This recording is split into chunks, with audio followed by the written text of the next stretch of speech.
ஆண்கள் பாவப்பட்டவங்க எப்பவுமே சொல்றதுதான். ஒரு பொம்பளை முதல்ல அழுதுட்டு போலீஸ் ஸ்டேஷன் போனா அவங்களுக்கு தான் வந்து அவன் ஆம்பளை வந்து எவ்வளவு தூரம் அடி வாங்கினா அப்படின்னு கேட்க மாட்டாங்க, எவ்வளவு தூரம் துன்புறுத்தப்பட்டாங்கன்னு கேட்க மாட்டாங்க.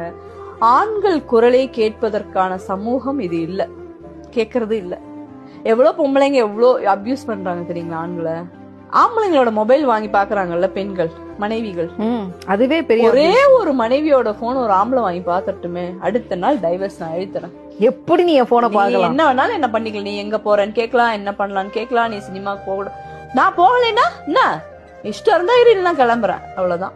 ஆண்கள் உண்மையிலே பாவமானவங்க தான். அவங்களுக்கு சட்ட ரீதியாகவும் சமூக ரீதியா, நீங்க உங்க அம்மா வீட்டுக்கு போங்க, என்னம்மா ஆச்சு, ஏன் ரோகிணி என்ன பண்ணிட்டான், அடிச்சிட்டானா அந்த நாய் அப்படின்பாங்க. இதே உங்க வீட்டுக்கார் போட்டோம் அவ சரியில்லையாடா வாடா அப்படின்னு சொல்ல மாட்டாங்க.